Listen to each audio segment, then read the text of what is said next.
રાક્ષસ હોય ને એને આપણે એવું કહીએ નિશાચર. નિશા એટલે રાત્રિ, રાત્રિમાં જે ચરે, રાત્રિમાં જે વિચરણ કરે ને આમે ચરે ને આમે ચરે. રોજે રોજ. ક્યારેક ક્યારેક એ વાત આખી જુદી છે બધાને, એવું નથી, તમે બધાને એવું વિચારતા. પણ આ રોજ ઉઠીને એને રાત્રે 2 વાગે જેવા જોઈએ એટલે માનવાનું કે બાકી રહી ગયું છે.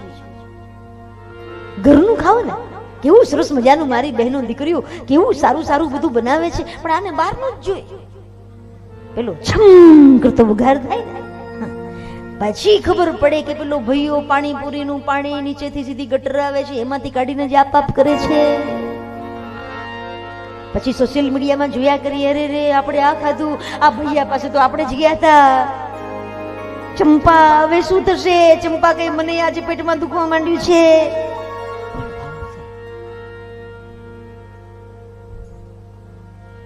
એક પતિ પત્ની 2 જણા પાણીપુરી ખાવા માટે ગયા. તેમાં પેલી પત્નીએ તો બગડા ચટ્ટી બોલાવી દીધી હો. એક આખી કોથળી આખી ખાલી કરી લે, 50 પૂરીની આખી કોથળી ખાલી કરી. હજી બીજું પેલો તામ કે નામ જોયો જરો મારો વારો હમણાં આવશે, પણ આવવા દે તો ને. પેલે પછી પેલી બેને પૂછ્યું કે હરેશ, હા તમારે? હું ખાઉં છું, તમને વાંધો નથી ને? મેં કેટલી ખાધી? કે ના ગણ. એના ઘણા બધા અર્થ થાય. ના ગણ, એક તો ગણીશ નહીં ને બીજું ના ગણ. ખાવા જ માંડી છે. ખબર નહીં બેનોને પાણીપુરી પ્રત્યે શું છે એ ખબર નહીં મને. તમે સરસ સરસ ખાવ ને, તમારા ઘરની અંદર કેટલું સરસ બધું બને છે. ભલે પાણીપુરી ખાવ પણ ઘરે ખાવ. હા બધું તમને બધું આવડે. ખોટું આમ બધું સ્ક્રોલિંગ કરો એના કરતા બધું જોઈને સારું સારું બનાવો. આવું બધું એટલા માટે કહું કારણ કે મેં નેચરોપેથી કર્યું છે ને, એટલે વચમાં થોડું ક્યાંક હું તમને ટિપ્સ આપું છું. તમે સારું જીવો એવું હું ઈચ્છું છું. કમસે કમ અહીંયા શિવ પુરાણ સાંભળનારા તમે બધા 100 વર્ષ જીવો એવું હું ઈચ્છું છું, એટલે તમને આ બધું કહું છું.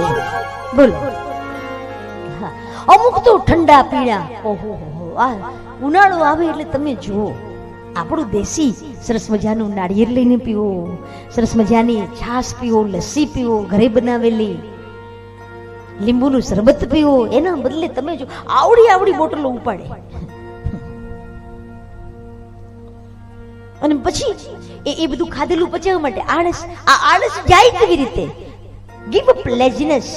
તમારી જે અંદર જે લેઝીનેસ છે, આળસ છે, પ્રમાદી છે, એને બહાર કાઢો બસ.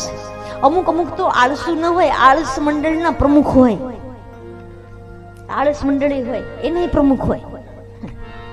એવા આળસુ હોય ને, એવા આળસુ હોય આમ સુતા હોય ને તો ત્યાં કોઈક આવે ને તેમ કે ભાઈ મને જરા ઉડાડતા જાવ ને. અરે પણ તારી બાજુમાં છે એ પણ આળસ આવે છે. બોલો આવા આળસુ હોય. તો અહીંયા આળસ માંથી બહાર નીકળવું હોય તો કાર્તિક સ્વામીનું પ્રાગટ્ય. કાર્તિક એટલે ઉદ્યમ, ઉદ્યમ એટલે પરિશ્રમ. સતત પરિશ્રમ કરતા રહો, પ્રબળ પુરુષાર્થ કરતા રહો તો તમને આળસ ઉપર વિજય મળશે. અને ભગવાન શિવ એટલે કલ્યાણ, કલ્યાણનું રાજ્ય તમારા હૃદય ઉપર બિરાજમાન થશે.